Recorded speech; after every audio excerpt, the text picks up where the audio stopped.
Varicose veins కి సరైన చికిత్స కోసం సంప్రదించండి ఎవిస్ హాస్పిటల్. నమస్కారం. విష్ణు పురాణం 6వ భాగంలోకి వచ్చాం. పృథువుని పరిపాలకుడిగా బ్రహ్మ నియమించిన తర్వాత అన్ని శాఖలకి అధిపతులుగా కొంతమందిని నిర్ణయించాడు. ఏ ఏ శాఖకి ఎవరెవరిని ఇచ్చారో చెప్తున్నారు. నక్షత్ర గ్రహ విప్ర తపోయజ్ఞ వృక్షలతా గుల్మాదులన్నిటికీ చంద్రుడట. నక్షత్రాలకి, గ్రహాలకి, బ్రాహ్మణులకి, తపస్సుకి, యజ్ఞానికి, వృక్షాలకి, లతలకి, గుల్మాదులంటే పొదలు, వాటికి చంద్రుడట.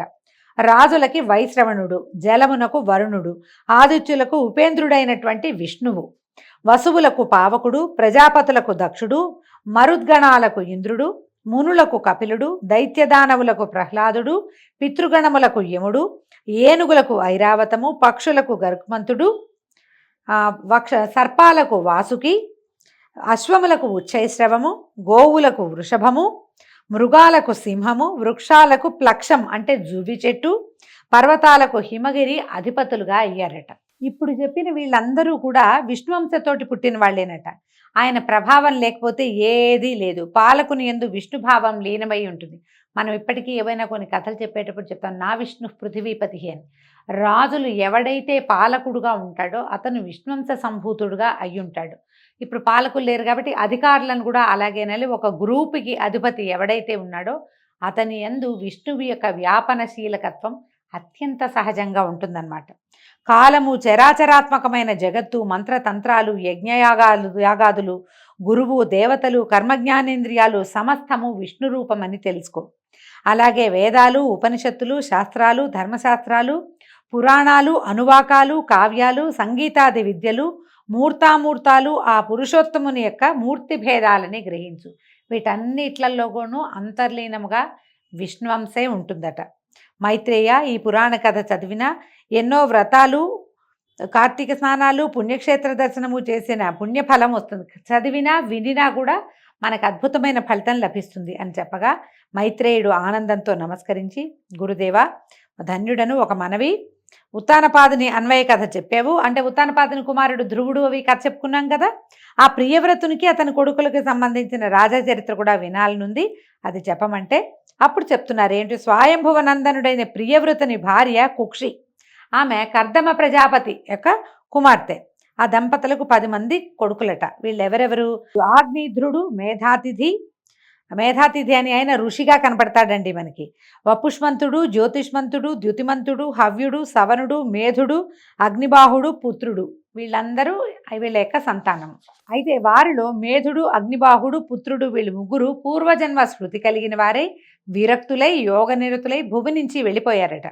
మిగిలిన 7 కుమారులలో ఆగ్నేధ్రుడికి జంబూద్వీపము, మేధాతిథికి ప్లక్షద్వీపము, వపుష్మంతునకు శాల్మలి, జ్యోతిష్మంతునకు కుశద్వీపము, ద్యుతిమంతునకు క్రౌంచద్వీపము, హవ్యునకు శాఖద్వీపము, సవనునకు పుష్కర ద్వీపము ఇచ్చి రాజ్యాభిషిక్తుల్ని చేశాడు. వాళ్ళు ఇంద్రమిత్రులై సప్తద్వీపాలను ఎదురులేని పరాక్రమంతో ధర్మ మార్గాన పరిపాలించారు. సప్తద్వీపా వసుంధర అని చెప్తారు. భూమి ఈ 7 ద్వీపాలుగా ఉంది. ఈ మనం చెప్పుకున్నటువంటి ద్వీపాలన్నీ కూడా అవేనమాట, దానికి సంబంధించినవి. జంబూద్వీపాధిపతి అయిన ఆగ్నేధ్రుడికి 9 మంది కుమారులు. మనం జంబూద్వీపంలో ఉన్నాం. భరతఖండే మేరో దక్షిణ దిగ్భాగే అని చెప్పుకుంటాం సంకల్పంలో కదా. జంబూద్వీపం మనం ఉన్నది. దీనికి నాభి, కింపురుషుడు, హరివర్షుడు, ఇలావృతుడు, రమ్యుడు, హిరణ్వంతుడు, కురుడు, భద్రాశ్వుడు, కేతుమాలుడు అని ఇంతమంది కుమారులు ఉన్నారట. 9 మంది. ఆ తండ్రి జంబూద్వీపాన్ని 9 భాగాలుగా చేసి ఇప్పుడు ఈయనేం చేశాడు, తనకి లభించినటువంటి జంబూద్వీపాన్ని మళ్ళీ 9 భాగాలుగా చేసి వరుసగా వీళ్ళని రాజుల్ని చేశాడు. తర్వాత ఏం చేశాడు, సాలగ్రామ తీర్థానికి వెళ్ళి తపస్సు చేయటం మొదలుపెట్టాడు. ఆ కొడుకులు పాలించేటువంటి నవఖండాలు, ఆ 9 ముక్కల భూభాగాలు వారి పేర్లతోటే వర్ష సంజ్ఞలు కలిగినవి అయ్యాయి. దాంట్లో ఏమిటి, నాభి హిమగిరికి దక్షిణ భాగంగా ఉన్న భూమికి అధిపతి అయ్యాడు. అతని కొడుకు వృషభుడు. అతనికి 100 కొడుకులు. వాళ్లలో పెద్దవాడు భరతుడు. ఆ భరతుడు భూపతి అయి శత్రుభంజనుడు, ప్రజానురంజనుడై భూమిని పరిపాలించి ఇంద్రునకు పరమ ప్రేమాస్పదుడై యజ్ఞాలు సురనర ప్రీతిగా చేసి పూర్వుల కీర్తికి మిన్నగా కీర్తినార్జించాడు. వాని పేరుతోటి నాభివర్షం భరతఖండంగా ప్రసిద్ధమైంది. వాని తండ్రి భూభారమంతా కొడుకు మీద ఉంచి తపశ్చర్య కోసం పులహాశ్రమానికి వెళ్ళిపోయాడట. చిరకాలము రాజ్యాన్ని పాలించి కొడుకైనటువంటి సుమతిని అతని పట్టాభిషిక్తుని చేసి సాలగ్రామ క్షేత్రానికి వెళ్ళాడు. పతిని ఆరాధించి తనుత్యాగం చేసి లక్ష్మీపతిని ఆరాధించి తనుత్యాగం చేసి మలి జన్మలో బ్రాహ్మణుడుగా పుట్టాడట. భరతనందనుడైన సుమతికి కలిగిన సుతుడు ఇంద్రద్యుమ్నుడు. అలాగా భరత వంశం విస్తరించిందట. ఈ ఇంద్రద్యుమ్నుడి కథ మనం నాడీజంగుడు కథ ఆ కథల్లో చెప్పుకుంటాం. ఇంద్రద్యుమ్నుడు ఎన్నో యజ్ఞాలు యాగాలు చేశాడని, అతను అపారమైన కీర్తిని ఆర్జించాడని చెప్పుకుంటాము. ఈ పరాశరుడు చెప్తే ఇప్పుడు ఇక భూమండల వైశాల్యము, సప్తద్వీప చరిత్ర, నదీసాగర పర్వత విస్తార విషయము, సురాసుర గంధర్వ నగర వృత్తాంతము తెలుసుకోవాలని ఉంది. అవన్నీ చెప్పమని అడిగితే ఇప్పుడు ఈ గురువుగారైన పరాశరుడు శిష్యుడైన మైత్రేయుడికి ఇలా చెప్తున్నాడు. సమగ్రంగా చెప్పడం చాలా సమయం పడుతుంది ఆయన, సంగ్రహంగా చెప్తాను, మొత్తం చెప్పను, కొంచెం బ్రీఫ్గా చెప్తానన్నారు. ఏమట, సప్తద్వీపాలకి 7 ద్వీపాలకు చుట్టూ లవణ, ఇక్షు, సుర, సర్పి, దధి, క్షీర జల సముద్రాలు ఉన్నాయి. అవి ఒకదానికంటే ఒకటి 2 ఇంతలు విస్తీర్ణాలు. ఈ ద్వీపాలకు నడుమ ఉన్నదే జంబూ ద్వీపం. దాని మధ్యనున్నది మేరు పర్వతం. అది యక్ష కిన్నర గంధర్వ తాపస దేవతల నివాసంగా చెప్పదగింది. దానికి దక్షిణంగా హిమగిరి, హేమకూటము, నిషధ పర్వతము తూర్పు పడమర దిక్కులకు వ్యాపించి సమున్నతాలుగా ఉన్నాయి. నీలాచలము, వెండికొండ మేరు పర్వతానికి చెప్పవలసినటువంటి శిఖరాలట. ఒక్కొక్క పర్వతం 2000 యోజనాల విస్తీర్ణం, ఔన్నత్యం కలవయి దక్షిణోత్తర భాగాలలో ఉంటాయి. తూర్పున దేవకూటం, పడమటన జఠర పర్వతం ఉన్నాయట. మేరు పర్వతానికి దక్షిణ భాగంలో భారత కింపురుష హరివర్షములు, ఉత్తరాన రమ్యక హిరణ్మయ కింపురుష వర్షములు, తూర్పున భద్రాశ్వ వర్షము, పడమటను కేతుమాలా వర్షము, వాటి నడుమున ఇలావృత్త వర్షము ఉన్నాయి. పాతకాలపు పేర్లు కదా, వీటన్నిటిని నిరూపించగలిగే సామర్థ్యం అయితే మనకి పెద్దగా లేదండి. ఏదో ఒకటి ఎరా కొన్ని ప్రాంతాలే తెలుస్తాయి. హిస్టారికల్గా తెలిసిన ప్లేసెస్ని మనం ప్రస్తుతం ఉన్న పేర్లు చెప్పుకోగలుగుతాం. ఇవి పురాతనపు పేర్లు కాబట్టి అవి ఎలా ఉన్నాయో యథాతథంగా అలాగే చెప్పుకుంటున్నాం. మేరుగిరికి తూర్పున మందరగిరి, దక్షిణాన గంధమాదనము ఉన్నాయి. మందరము పేరు మనకు తెలుసు, గంధమాదన పర్వతము మనకు తెలుసు. దాని శిఖరం నందు రావి, నేరేడు, కడిమి, మర్రి చెట్లు జెండాల్లాగా దుబ్బుగా ఎత్తుగా పెరిగిన ఉంటాయి. జంబూ వృక్షం పేరుతోటే ఆ ద్వీపానికి ఆ పేరు ప్రసిద్ధమైంది. దాని ఫలాలు ఏనుగంతలేసి ఉంటాయట. జంబూ ఫలాలంటే నేరేడు పళ్ళు అండి. ఆ పళ్ళు హేమకూటాచలం సానువలలో పడి చితికి రసం కారుతూ ఉంటుందట. ఆ ప్రవహిస్తుందట. అది మేరుగిరి చుట్టూతా కమ్మి ఉంటుంది. ఆ ప్రవాహాన్నే జాంబూనదం అని పేరుంది. ఆ ఫలరసం తాగుతూ అక్కడ ఉండేవారికి ఎలాంటి రోగాలు రావు. జాంబూనదం అంటే బంగారం అనే అర్థం కూడా ఉందండి. ఇంకా ఈ ముసల్తనం రాదుట, రోగాలు రావట, దేవతలకు సాటిగా సుఖజీవులు అవుతారట. ఇంకా విశేషం ఏంటంటే ఆ ఫలరసం తాకిన మన్ను బంగారం అవుతుంది. అందుకనే బంగారానికి జాంబూనదం అనే చక్కటి పేరు కూడా ఉంది. చైత్రరథము, గంధమాదనము, వైభ్రాజితము, నందనము అనే ఉపవనాలు, అరుణాధర మహాపద్మనీలోదక మానసములు అనేటువంటి సరస్సులు మేరుగిరికి తూర్పు మొదలుగా 4 దిక్కులుగా ఉండి దేవతలకి అనుభవాలుగా ఉన్నాయి. వాళ్ళ దేవతలు తిరుగుతారట అక్కడ. అలాగే ఆ బంగారు కొండకు నలుదిక్కులా గొప్ప పర్వతాలు ఉన్నాయి. అలాంటి మేరు పర్వతం మీది దేవరాజధాని 14,000 యోజనాల వైశాల్యంతో సువర్ణరత్న స్థగిత గోపుర భవనాలతో త్రిజగన్నుతమై ఉన్నది. విష్ణుపాదం నుంచి బయలువడిలిన ఆకాశగంగా 4 పాయలుగా మారి సీత, అలకనంద, చక్షువు, భద్ర అనే పేర్లు కలదై ఆ అమర రాజధానికి 4 దిక్కులా ప్రవహించి కిందనున్న భారతాది వర్షములందు కూడా ప్రవహిస్తూ ఉంటుంది. వాసుదేవుడు భద్రాశ్వ వర్షమునందు హయగ్రీవ రూపంతోనూ, భారత వర్షమున కూర్మ రూపంతోనూ, కేతుమాలా వర్షంలో వరాహ రూపంతోనూ, కురువర్షంలో మత్స్య రూపంతోనూ, తక్కిన వర్షములందు వివిధ రూపాలతోనూ భగవంతుడు స్వరూపాన్ని మార్చుకుని ఉంటాడట. అలాంటి కింపురుషాది వర్షములందు ఉన్నవారికి శోకము, ఆయాసము, ఉద్వేగము, దీపనము అనేవి ఉండవు. చిరంజీవులై సుఖ సంతోషాలతోటి ఉంటారు. భారత వర్షమునందు ప్రత్యేకించి కులపర్వతాలు, మహానదులు చాలా ఉన్నాయి. హిమగిరి నుంచి దక్షిణ సముద్రం వరకు 9,000 యోజనాల విస్తీర్ణం కలదే భారతవర్షం ఉంది. మనం చెప్పుకుంటాం కదా మన దేశం గురించి. అది కర్మభూమిగా ప్రసిద్ధమైనది. పుణ్యాత్ములకు స్వర్గమోక్షప్రదం. మునులు, సురలు భారతవర్షమునందు నివసించాలని కోరుకుంటారు. జప తపోదాన యజ్ఞాదులు యథాశక్తిగా చేసి తాము కోరే పుణ్యలోకాలు చేరడానికి భారతవర్షమే ప్రధాన పీఠం. అందుకే ఇది కర్మభూమి, ఇది కర్మభూమి, వేదభూమి లాంటి మాటలు వింటూ ఉంటాం. మన దేశం యొక్క గొప్పతనాన్ని పురాణంలో చదువుకోవటం చాలా సంతోషకరమైన విషయం అండి. మలయము, మహేంద్రము, శుక్తిమంతము, వింధ్యము, పాఠ్యాంతరము, వృక్షము, సహ్యగిరి అని ప్రసిద్ధములైన కులపర్వతాలు భరతఖండానికి భవ్యాలంకారాలు. ఇప్పుడు మనకు తెలుసు వింధ్య తెలుసు, సహ్యాద్రి తెలుసు, ఇవన్నీ మనకి తెలిసినవే కదా. మహేంద్ర తెలుసు, అయితే మలయ కూడా తెలుసు మనకి. శతద్రు, చంద్రభాగ అనే నదులు మహేంద్ర పర్వతం నందు, వేదస్మృత్యాదులు పారియాత్రమునందు, నర్మదాదులు వింధ్యమునందు, తాపి పయోష్ణి నిర్వింధ్యాదులు వృక్షమునందు, గోదావరి భీమరథి కృష్ణవేణ్యాదులు సహ్యాద్రియందు, తామ్రపర్ణి కృతమాలాదులు మలయ పర్వతమునందు, ఋషికుల్యాదులు శుక్తిమంతమునందు ప్రభవించాయి. ఇవన్నీ ఇక్కడ పుట్టినాయి. ఏ నది ఎక్కడ పుట్టిందో మనకు తెలుసండి. నదీ ప్రాంతాలు మనకు తెలుసు కదా. గోదావరి ఎక్కడ పుట్టింది, కృష్ణ ఎక్కడ పుట్టింది, త్రివేణి సంగమం ఎక్కడ జరుగుతోంది, గంగా నది ఎక్కడ భూమి మీద పడింది, ఇవన్నీ సరస్వతి నది ఎక్కడ మాయమైంది, ఇవన్నీ కూడా మనం హిస్టారికల్ ప్లేసెస్గానే చాలా గుర్తుపడుతున్నాం, మనకి తెలుసు స్పష్టంగానే. ఇలా ఎన్నో పుణ్య నదులు ఉన్నాయి మనకి. భారతవర్షానికి 4 వైపులా 1000 యోజనాల విరివితో 9 ద్వీపాలున్నాయి. ఇలాంటి నవద్వీపాలు, మహానదులు, కులపర్వతాలు భారతవర్షమునందు తప్ప ఇంకా ఏ వర్షమునందంటే ఏ దేశమునందు లేవు, మనకే ఉన్నాయి ఇవన్నీ. ఈ విధంగా భారతవర్షము కర్మభూమి, పుణ్యభూమి అయింది. మిగిలినవన్నీ భోగభూములు మాత్రమే. ఇదొక్కటే కర్మభూమిగా చెప్పబడుతోంది. జంబూద్వీపం 1,00,000 యోజనాల పరిణామం కలది. దానికి చుట్టూ ఉండేది లవణ సముద్రం, ఉప్పు సముద్రమే మనకు తెలిసిందే. ఈ లవణ సముద్రానికి ఆవల ఉన్నది ప్లక్షద్వీపం. అది 2,00,000 యోజనాల పరిణామం కలది. ఆ ద్వీపానికి ప్రభువు మేధాతిథి. అతనికి 7 కుమారులు. భుజబలానికి, రూపరేఖ వైభవానికి వాళ్లే సాటెట. తండ్రి ఆ ద్వీపాన్ని 7 భాగాలుగా విభజించి వాళ్ళని ప్రభువుల్ని చేశాడు. అయితే ఆ భాగాలకి వాళ్ళ పేర్లే వచ్చాయట. ఇవేమిటట? శాంత, హయ, శిశిర, సుఖోదయ, నంద, శివ, క్షేమక, ధ్రువ వర్షాలని వాటికి పేరు. ఈ వర్షాలలో అంటే ఈ దేశాలలో ఉన్నటువంటి నరులు సురలు కలిసి సోదరులాగా జీవించేవాళ్ళు.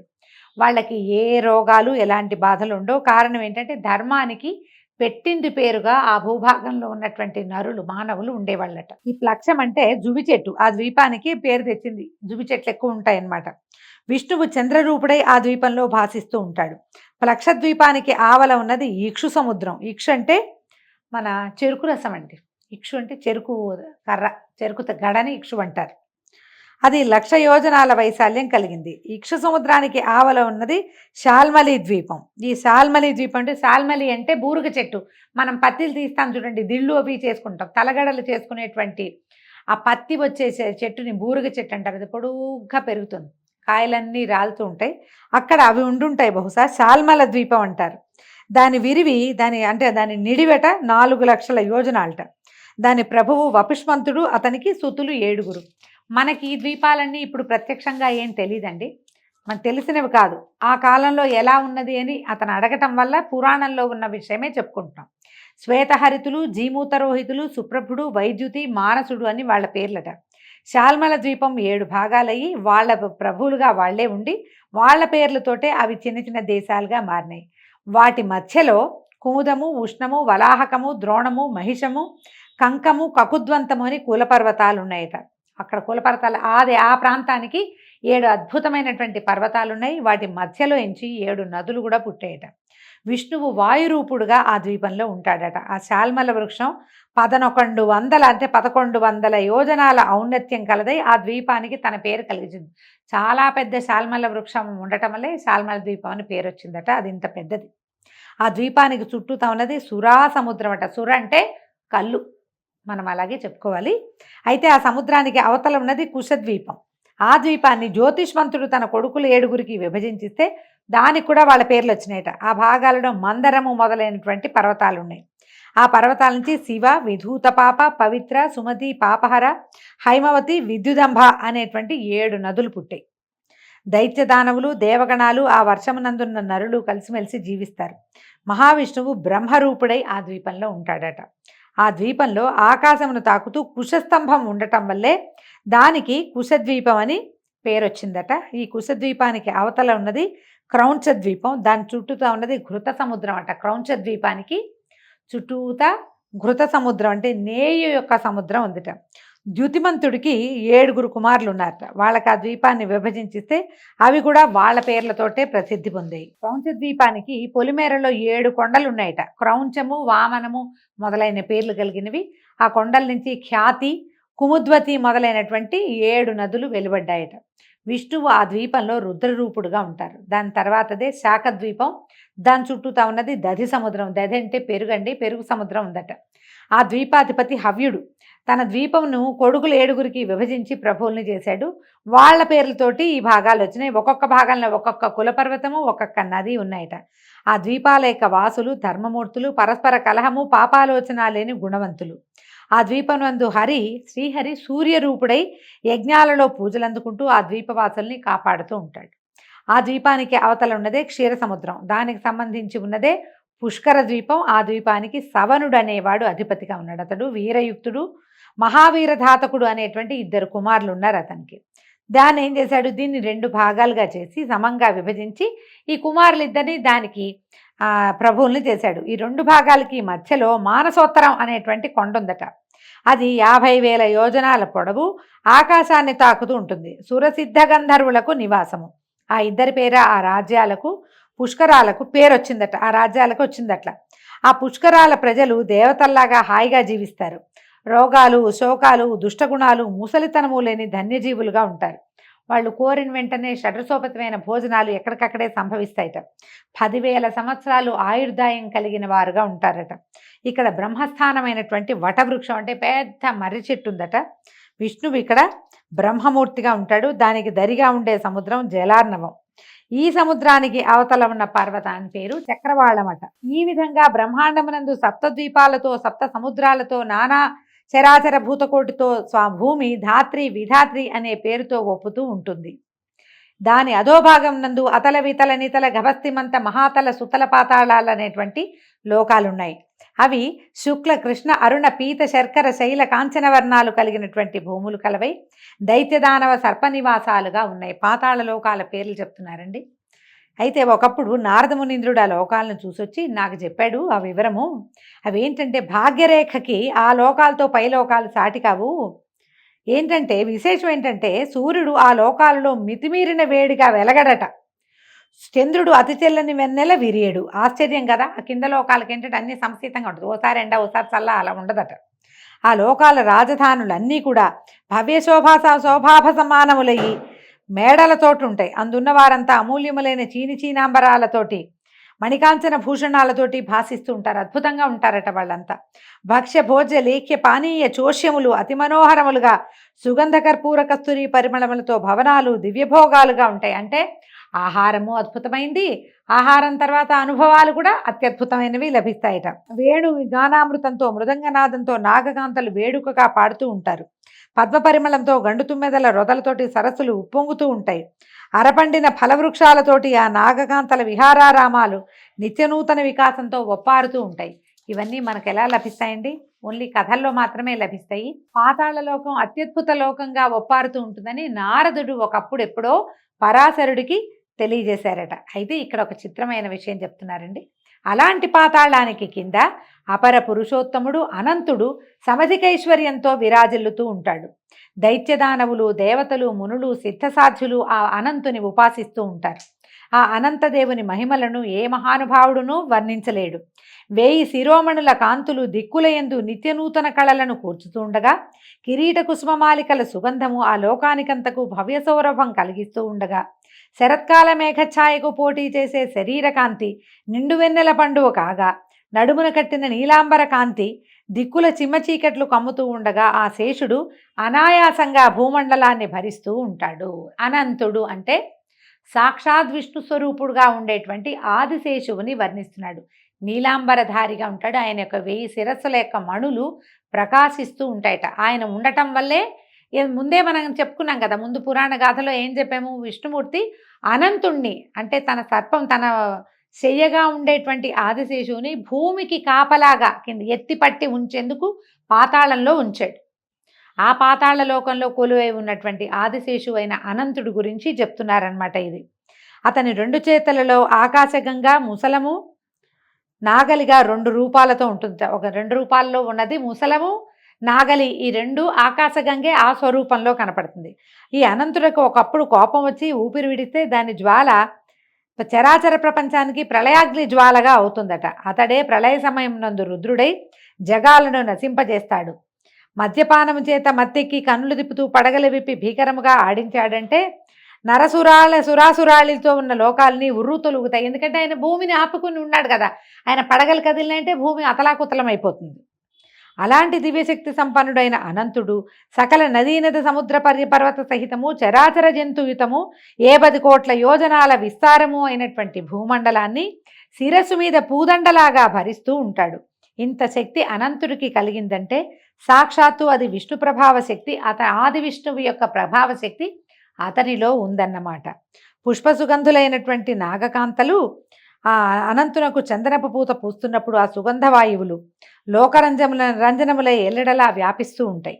గర్గుడ అనంతుని గురువుగా సేవించి జ్యోతిశాస్త్ర పద్ధతులను శకున శాస్త్ర విషయాలను నేర్చుకున్నాడు. గర్గాచార్యుడు అని చెప్పబడతాడు. ఆయన ఈ విద్యలన్నీ అనంతుడి దగ్గరే నేర్చుకున్నాడట. ఈ అనంతుడి వైభవ క్రమము రేపు ఉదయం తెలుసుకుందామండి. ఈ రోజుకి సెలవు. నమస్కారం.